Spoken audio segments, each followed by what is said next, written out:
بسم الله الرحمن الرحيم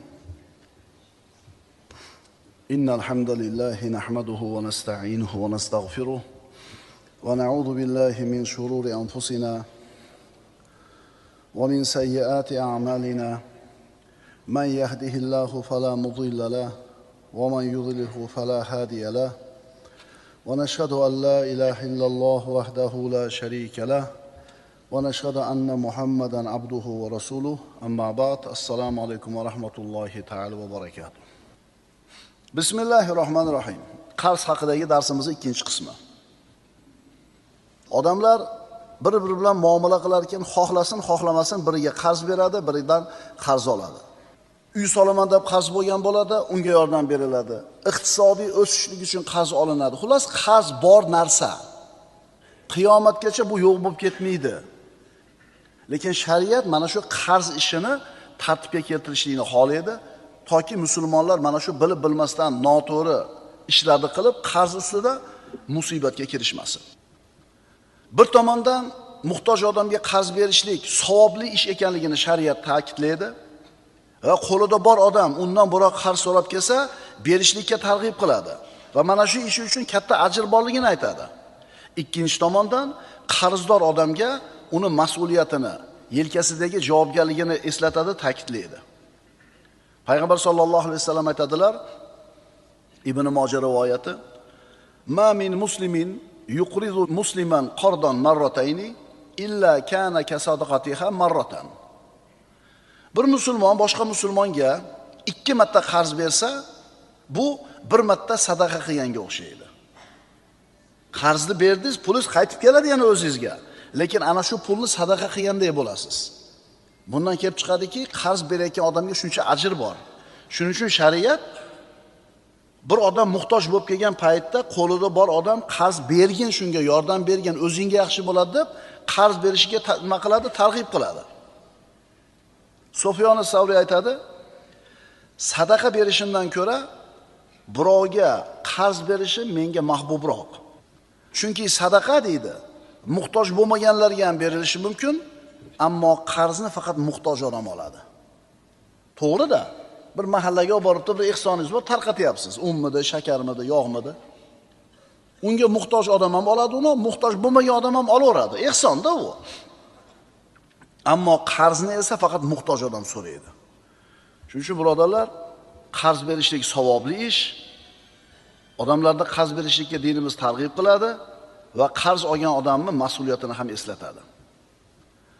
Qarz agar inson uzmasdan o'tib ketsa dunyodan, muammo bo'ladi unga. Qarz hatto shahidga ham muammo bo'ladi. Shahidni qarzdan boshqa hamma gunohlari kechiriladi. Payg'ambarimiz sollallohu alayhi vasallam aytadilar: "Yughfaru lish-shahidi kullu zambin illa dayn." Shahidning qarzdan boshqa hamma gunohlari kechiriladi. Imom Muslimdan. Aytdi-ku, Alloh taolo hamma gunohlarni kechiradi. Alloh taolo bilan bandaning o'rtasidagi gunohlarni. Banda bilan Allohning o'rtasida bo'lgan gunohlarni Alloh kechiradi. Karim zot, umid qilamiz. Lekin bandalarning haqqiga aralashmaydi. Hatto shahid bo'lgan bo'lsa ham. Ko'ryapsizmi? Hatto shahid odam ham ana shu maqomiga, martabasiga yetishlikdan qarzi sababli to'xtatib qo'yiladi. Qarz insonni yerda qiynaydi, qabrda qiynaydi, oxiratda asar qilib qo'yadi. Domla, qarzni yaxshi narsa emasligini hammamiz ham bilamiz-ku. Nima keragi bor buncha gapirib? Desa birov, biz aytamizki, biz bu darslarni yoshlarga ko'proq qaratdik. Hayotda issiq sovuqni ko'rgan, boshidan har xil kun o'tgan oqsoqollarni emas, yoshlarni. Chunki yoshlarimiz qarzga juda ham bee'tibor bo'lib ketgan. Bizning zamonamizda yoshlarni boshini shunday aylantirishyaptiki, qarzga qanday kirganini bilmay qolyapti. Ko'rpangga qarab oyog'ini uzat degan maqol bo'lardi. Bu maqollar o'shim aktuallik bo'lmay qo'ydi. U olgan qarzini beradigan daromad manbai yo'q. Bir gap bo'lar olaver deydi. Hamma olyapti-yu deydi. Shunaliga bu darslarimizdan biz yoshlarni qarzga bo'lgan munosabatini o'zgartirishni xohlayapmiz. Abu Qatoda roziyallohu anhudan Payg'ambarimiz sollallohu alayhi vasallam sahobalarning oldida turib, Alloh yo'lidagi jihad va Allohga iymon keltirishlik eng afzal amal ekanligini aytdilar. "Ya Rasululloh, aytingchi" dedi bir kishi. "Agar Alloh yo'lida o'ldirilsam, gunohlarim kechiriladimi?" Rasululloh, "Ha, agar Alloh yo'lida o'ldirilsang, sabrli, ajr umid qiluvchi, yuz o'girmay olg'a borgan holingda o'tsang, xatolaring kechiriladi." So'ng Nabiy sallallohu alayhi vasallam nima deding? Qanday aytding? Haligi odam yana takrorladi. "Ya Rasululloh, aytingchi, agar Alloh yo'lida o'ldirilsam, xatolarim kechiriladimi?" Rasululloh aytdilar, "Ha, sabrli, ajr umid qiluvchi, yuz o'girmay olg'a borgan holingda, faqat qarzdan tashqari. Albatta Jabroil menga shuni aytdi", dedilar Rasululloh sallallohu alayhi vasallam. Imom Muslim rivoyat. Mo'minning ruhi osilib turadi. Abu Hurayra roziyallohu anhudan payg'ambarimiz aytadilar: "Nafsul mu'mini muallaqatun bidaynihi hatta yuqda anhu." Rasululloh aytadilar, mo'minning ruhi o'lganidan keyin qarzi to'lanmagunicha osilib turadi, asir bo'lib turadi. Imom Ahmad, Termiziy, Hokim rivoyat. Muallaqatun bidaynihi, qarzi sababli osilib turadi. Nima degani? Imom Suyuti aytadi, ya'ni u boyagi ruh, mo'minning ruhi o'zini ulug' maqomidan to'sib qo'yiladi, deydi. Iroqiy aytadi, qarzi uzilgunicha uning ishi to'xtatib qo'yiladi. Ya'ni hukm qilinmagan, najot topdimi bu ruh yoki halok bo'ldimi, ma'lum emas. Imom Shavkoniy aytadi, bu holat mana shunday bir osilib turishi, hukm qilinmasdan qolishi mayyitni o'ziga bog'liq bo'ladi. Ya'ni mana shu mayyit dunyoda qarzini to'lab qo'yishlikka qodir bo'lib turib, to'lamagan bo'lsa shu holatga tushadi. Endi bu holat ana shu mayyitning vorislarini mana shu mayyitni qarzini tezroq uzishlikka targ'ib qiladi. Ammo kimdir qarz bo'lib o'tgan bo'lsa, qo'lida dunyosi bo'lmagan bo'lsa, ammo qalbida shu qarzni uzaman degan niyati bor bo'lgan bo'lsa, Alloh uni qarzini ado qilib qo'yadi. Keyingi hadis ana shu qarz olayotgan odamni niyati qanchalar muhim ekanligini siz bilan bizga bayon qiladi.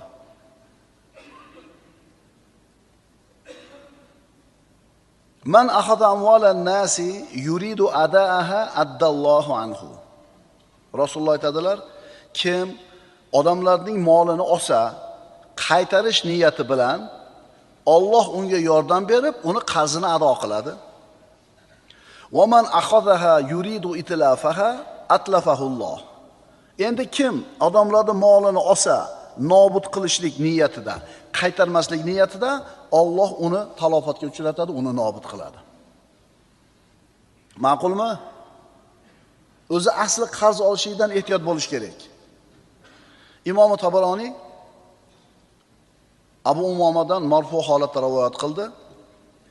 Man dana bidaynin fi nafsihi fawafahu wa mata tajawazallohu anhu va arda gharimahum bima sha.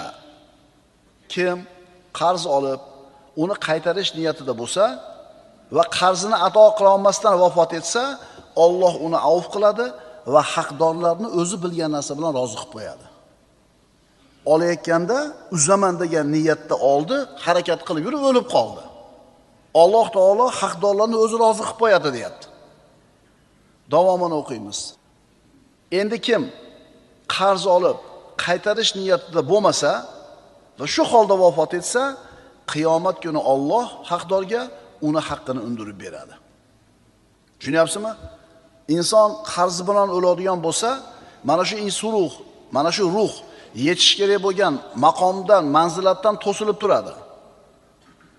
Qarz insonni dunyoda sharafini, erkinligini, hattoki iymonini xavf ostiga qo'yadi. Bu degani qarzdor odam qarzini uzmasdan o'lgan bo'lsa, Allohning huzurida bu odam ozod inson deyilmaydi. Ha, birodarlar, iymonli kishi ham, hatto shahid odamda ham qarzi bor bo'lishi mumkin. Agar shu holatda o'tadigan bo'lsa, ular ham jannatga kirishlikdan to'xtatib turiladi. Nabiy sallallohu alayhi vasallamning oldiga bir mayitni olib kelishsa, kafanlab, janoza o'qishlik uchun qarzi bormi deb so'radilar. Qarzi bor desa, o'qimasdilar. Jobir roziyallohu anhudan rivoyat qilinadi. Bir kishi vafot etdi. Biz uni yuvib, xushbo'ylab kafanladik. Keyin payg'ambar alayhisalomning oldiga janoza o'qish uchun olib keldik. U zot bir necha qadam bosdilar, so'ng uni qarzi bormi deb so'radilar. Biz 2 dinor qarzi bor yo Rasululloh dedik. U zot orqaga qaytdilar. Ya'ni o'qimadilar. Shunda Abu Qatoda 2 dinor meni zimmamda yo Rasululloh dedi. Shundan keyin Rasululloh sollallohu alayhi vasallam qarz beruvchining haqqi vafot etgandan soqit bo'ldimi dedilar. Abu Qatoda ha dedi. Shundan keyin payg'ambar alayhisalom janozani o'qidilar. Rasululloh qarzi bor odamni janozasini o'qimas ekan. Buxoriy va Muslimda keltiriladi.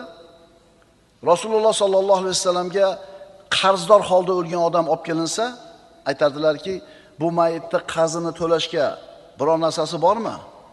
Qarzni to'lagani biror narsa qoldirganmi? Agar bor deyilsa janoza o'qidilar, yo'q deyilsa o'zingizlar o'qib qo'yinglar deb janoza o'qimasdilar. Tushunyapsizlarmi ukalar? Qaysi darajada? iPhone 7 chiqdi oldinglarmi? Ha? Qarz bo'lsa ham olinglar, orqada qolasizlarmi? Bir marta yashasanglar axir dunyoda. Qatilar ekan boshqalardan. Nimaga ular tutadi-yu siz tutmaysiz? iPhone 17 ni olgan bo'lsa, u boy 55-60 ga kirdi. 40 yildan beri biznes bilan shug'ullanyapti. Unga yarashaveradi, uni puli bor. Senga bo'lmoqmi? U o'sha maqomga, o'sha boylikka necha yilda yetdi? 30 yil, 40 yil biznes bilan shug'ullanib, ine yetdi. Senga kim qo'yibdi? Sen hali bo'lsang, kim qo'yibdi senga? Deydigan otasi, akasi yo'q. Deydigan jo'rasi, oshnasi yo'q. Balo bormi senga? Qarz bo'lmaslikning eng oson yo'li nima? Kunidan rozi bo'lishlik. Boshingda toming bormi? Bor. Issiq ko'rpang bormi? Bor. Yegan ovqating bormi? Bor. Bemalol yuribsanmi? Tushun, sen eng baxtli odamsan. Payg'ambarimiz aytganlaridek, "Man bata minkum aminan fi sirbihi." Kim o'zini to'shagida xotirjam tong yottirsa, demak uyi bor, to'shagi bor. Muafa fi badanihi. Tanasi ofiyatda bo'lsa, uxlayapti, turyapti, yeyapti, ichyapti, kirib chiqyapti. Va indahu quta yawmihi.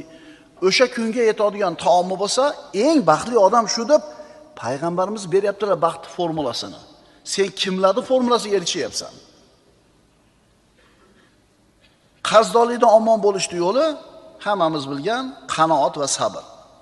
Inson unga berilgan rizqqa rozi bo'lishi, nafsini tiyishi. Va tushuninglar, bu nafs hech qachon to'ymaydi. Rasululloh aytganlaridek, agar inson bolasiga bir vodiy oltin berilsa, ikkinchi vodiy oltinni orzu qiladi. Insonning ko'zini tuproq to'ldiradi. Birodarlar, inson to'ymaydi. O'shuning uchun biz o'zimiz ota sifatida, ona sifatida farzandlarimizni qanoatga, sabrga, rozilikka o'rgatishimiz kerak. Nimaga qarzga kirib ketdi bolamiz? O'sha ta'lim tarbiyani bermadik, qalbini biz to'ldirib qo'ymadik bu yerga rozilik bilan. Qarz, avvalgi darslarimizda aytdik, zarurat qarzi bor va zarurat bo'lmagan qarz bor. Zarurat qarzi, kamoliyat qarzi. Zaruratsiz qarz bo'lishlik bu hirsning natijasi. Qaytaraman, zaruratsiz qarzdor bo'lish bu hirsning natijasi. Ulamolar aytishadi, bandadan sodir bo'ladigan hamma gunohlarning asli 3 ta gunoh. 3 ta gunoh bor, hamma gunohlar shu 3 ta gunohdan suv ichadi. Agar mana shu 3 ta gunohni inson qalbida tiyib olsa, nafsida tiyib olsa, qolgan gunohlardan qutulishi juda ham oson bo'ladi. Ana shu 3 ta gunohning birinchisi kibr, ikkinchisi hirs, uchinchisi hasad. Kibr, hirs, hasad. Kibr shaytondan bo'ldi. Hirs Odam alayhissalomdan bo'ldi. Mana bu daraxtning mevasini yemadi edi, hirsi qo'zib yedi. Uchinchisi Qobildan bo'ldi. Hasad qilib ukasini o'ldirib qo'ydi. Bizi mana shu darslarimizning mavzusi bo'lgan qarzdorlik ham aynan mana shu hirsga borib taqaladi. Boshqalarda bor, unda yo'q. Ko'radi, hirsi qo'ziydi. Ammo olgani puli yo'q. Shunda nima qiladi odam? Nafs xohlab turibdi. Hirsi qo'zib turibdi. Nima qiladi? Qarz oladi. Payg'ambarimiz sollallohu alayhi vasallam aytadilar: "Qad aflaha man aslama va ruziqa kafafan va qannahu Allohu bima atahu." Kim islomga kirsa, yetarlicha rizqlansa va Alloh unga bergan narsasiga qanoatlantirib qo'ysa, batahqiq najot topibdi. Ana kim baxtli odam? Iymoni bor, rizqi yetarli va Alloh unga qanoat bergan. Demak, qarzning sababi nima ekan? Hirs ekan. Endi shu hirsdan qutulish uchun, qanoatga, kuniga rozilik yetishlik uchun nima qilish kerak? Birinchisi, dunyo haqidagi tasavvurini tuzatish kerak. Dunyo hayotiga bo'lgan munosabatini to'g'rilashlik kerak. Bu dunyo biz uchun imtihon hovlisi deb tushunish kerak. Bu dunyo mukofot yoki jazo hovlisi emas, imtihon hovlisi. Biz bu yerga sinovga kelganmiz degan narsani tushunish kerak inson. Ikkinchidan, dunyo hayotida yashar ekan inson boylarga emas, o'zidan boyroq bo'lganlarga emas, balki o'zidan kambag'alroq bo'lgan odamlarga qarash kerak. Yana ana shu hirsdan qutulishning yana bitta bir yo'li, inson haqiqiy ehtiyojini bilish kerak. O'zi uchun zarur bo'lgan narsani bilish kerak, zarur emas ortiqcha narsani ham farqiga borish kerak. Va yana bir yo'li, qarzdorni holiga qarash kerak. O'sha hirsi qo'zib qarzga bir narsa olaman deb turibdimi? Katta qarzga kirib qolib, hayoti xonavoyron bo'lib ketgan odamlarni ko'rish kerak. O'y, o'sha kuniga rozi bo'lmasdan qarz olaman degan ukalar, shu qarzga kirib qolgan odamlarni so'rab surishtirib, holidan xabar olinglar-da. Qaniydi seni problemalar endi qilib bo'lsa meniki deydi. Nimaga unaqa deydi? Chunki kattasiga kirib ketdi-da. Kim o'zi xohlayotganda qilib yashashga yeta olmayotgan bo'lsa, sabr qilish kerak. Shoshilmaslik kerak. Chunki shoshqaloqlik, besabrlik, qanoatsizlik insonni qarzga botiradi, oxir-oqibat afsusga tiqib qo'yadi. Yana qaytarib aytaman, hozirgi yoshlar hamma narsani birdaniga bo'lishini xohlayapti. Unaqa bo'lmaydi, jon akalar. Alloh taolo osmonni yerni 6 kunda yaratgan. Alloh taolo bo'l desa bir lahzada hammasi bo'lar edi. Nimaga 6 kunda yaratdi? Bizga ibrat, bandalar, hamma narsa sekin-sekin bo'ladi degani. Sabr Allohning va'dasiga ishonish, uni fazlini kutish. Innama yuvaffas-sabiruna ajrahum bighayri hisob. Albatta, sabr qiluvchilarga ajrlari hisobsiz to'liq qilib beriladi. Tushuninglar, ukalar, qirg'ida pastidagilar, sizlar hali yoshsizlar. Palonchi hoji akaga boy bo'lgan yana bir 25 yil vaqt bor sizlarga. Shoshilmanglar. Tez kelgan boylikdan qo'rq. Birdaniga uy oldi, birdaniga 4 ta uy oldi, birdaniga 10 ta mashina, birdaniga tilla ko'mib tashadi uydagilarni. Unaqa bo'lmaydi-da, jon akalar. Yo bu dedi ekishingizga siraz 700 ta pishadimi? Ha? Chachasiz, biri chiqadi, biri chiqmaydi. Sabr qilinadimi? Nimaga shoshilasizlar? Qachon qarz olish mumkin? Qachon shariat qarz olishingizga ruxsat beradi, qarz olishlik joiz deydi. Islom dini qarz olishni faqatgina zaruriy holatlarda deydi, olishlikni joizligini va faqat juda ehtiyotkorlik bilan yondashlikka targ'ib qiladi. O'zi umuman dinimiz birodarlar mo'min odamga qanoatga, sabrga, kuniga rozilikka chaqiradi-da, nafsiga ergashib ketishlikdan qaytaradi. Mana qaranglar. nasiya bilan ishlaydigan do'konlar bor, xos. Hamma narsani nasiyaga beradi. E'tibor bering-da, nasiya savdo halol, to'g'ri, xo'p. Endi ana shu nasiyaga berayotgan shu do'kondagi mollar sizni hayotingiz uchun zarurat narsami hammasi? Ha, ehtimol zarurat narsalar ham bordir, lekin aksariyat berayotgan nasiya narsalari zarurat emas, kamoliyat. Tomini yopolmayapti, qish kelib qoldi, qarzga tuniki olsin, bu zarurat. Tomni yopdi, eshik romga pul yetmayapti, qarzga olsin, bu ham zarurat. Ko'mir kerak, qish kelib qoldi, bu zarurat. Shunaqa zaruratmi shu do'konda sotilayotgan narsalar? Ha, birodarlar, nasiyaga berishlik shariatda joiz. Nasiyaga bu narsa olishlik mumkin muhtoj odamga. Faqat o'sha olayotgan narsamiz zaruratmi? Qani shunaqa bir nasiya do'kon bo'lsa, shunaqa muhtoj bo'lgan qurilish materiallar sotsa odamlarga. Qish kelib qolgan paytda ochib qo'ysa, tunuka bo'limi nasiyaga beramiz deb, chunki zarurat bo'lib qoldi odamlarga. Yo ko'mirni nasiyaga bersa qishda. Yo'q. Biz ana shu nasiya do'konlardan olayotgan narsalarimiz va bolalarimiz olayotgan narsalar kamoliyat. Usiz ham kuningiz o'tayotdi. Hayotda qarz tufayli halok bo'lganlar juda ham ko'p. Hozirgi kunda qarzi yo'q odamni topish qiyin. Deyarli hammani qarzi bor desak adashmasak kerak. Kimdir bankdan olgan qarzni, kimdir boshqadan olgan. Ha, ba'zilar zarurat uchun olgan bo'lishi mumkin. Lekin ayrim odamlar, ehtimol ko'pchilik zarurat bo'lmagan narsa uchun qarz olgan. Takror aytamiz, biz qarzdan ehtiyot bo'lish kerak deyotganimizda qanaqa qarzni nazarda tutyapmiz? Kamoliyat, zebi zinat, zarurat bo'lmagan narsalarni qarzga olishdan ehtiyot bo'lishni chaqiryapmiz. Hashamat uchun olingan qarz, orzu havas uchun olingan qarz, zaruratsiz qarz. Hozirga kelib odamlar nima uchun qarz olyapti? Ayniqsa yoshlar. Sanaylar. Yangi telefon, yangi mashina, sayohat, yangi mebel, uy jihozlari, restoranda to'y qilish, ijtimoiy rang-baranglik uchun. Shu narsalar aslida unga hozir zarurmidi?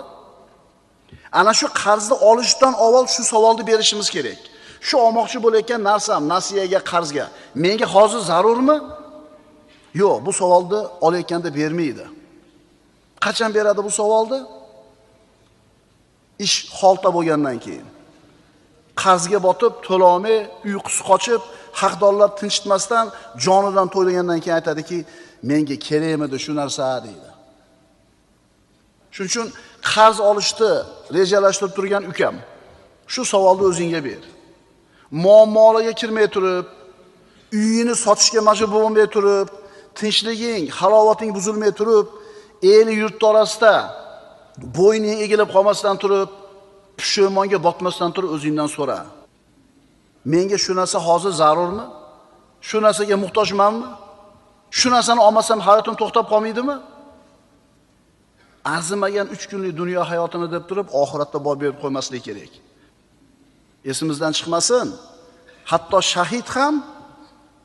shahid ham o'zini maqomiga yetishlikdan qarzi sababli to'silib qoladi.